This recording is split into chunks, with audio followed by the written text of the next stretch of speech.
সফল সর্বদা সেই হয় যে পরিবর্তনকে গ্রহণ করে। মনে রেখো, শক্তিশালীরাও হারিয়ে যেতে পারে, যেমন ডাইনোসর, যারা ছিল বিশালদেহী ও শক্তিশালী, তবুও আজ তারা পৃথিবীতে নেই। তবে পৃথিবীর অন্যতম প্রাচীন একটি প্রাণী এখনও টিকে আছে, তেলাপোকা। এর কারণ হলো, এটি কঠিনতম পরিস্থিতিতেও বেঁচে থাকার কৌশল রপ্ত করেছে এবং পরিবেশের সাথে মানিয়ে নেওয়ার অসাধারণ ক্ষমতা রাখে। জীববিজ্ঞান বলে, তেলাপোকা তার দ্রুত প্রজনন ক্ষমতা ও অভিযোজনের মাধ্যমে বেঁচে থাকে। যদিও এটি প্রতি বছর জিনগত পরিবর্তন ঘটায় এমনটি নয়।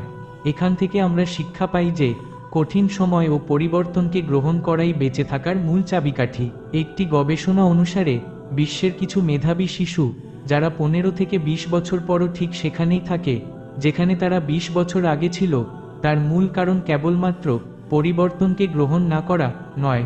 অনেক সময় সামাজিক ও অর্থনৈতিক সীমাবদ্ধতা, মানসিক বাধা বা সঠিক দিকনির্দেশনার অভাবও তাদের অগ্রগতি ব্যাহত করে। তবে এটি নিশ্চিত যে যারা নতুন কিছু শেখার মানসিকতা রাখে না বা নিজেদের বর্তমান জায়গা থেকে এগিয়ে যেতে চায় না, তারা পেছনে পড়ে থাকে। মনে রেখো, প্রতিটি মানুষের জীবনেই বাধা আসে, কিন্তু সবাই একইভাবে প্রতিক্রিয়া দেয় না।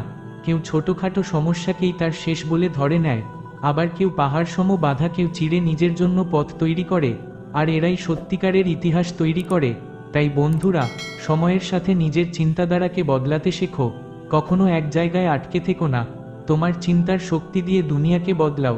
শুধুমাত্র যুগের প্রবণতা অনুসরণ করে ভিড়ের অংশ হয়ে নিজের জীবন নষ্ট করো না। পৃথিবীতে এমন অনেক মানুষ আছে যারা অন্যদের অনুকরণ করতে গিয়ে নিজেদের দিশা হারিয়ে ফেলেছে। তারা জানেই না তারা কি হতে চায়, কি করতে চায়।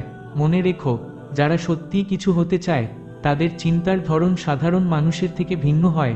এজন্যই বলা হয়, চিন্তাশীল মানুষের পৃথিবী সাধারণ মানুষের চিন্তার চেয়ে আলাদা। তাই যদি তুমি সত্যিই নিজেকে বদলাতে চাও, তবে প্রথমে নিজের চিন্তাকে বদলাও।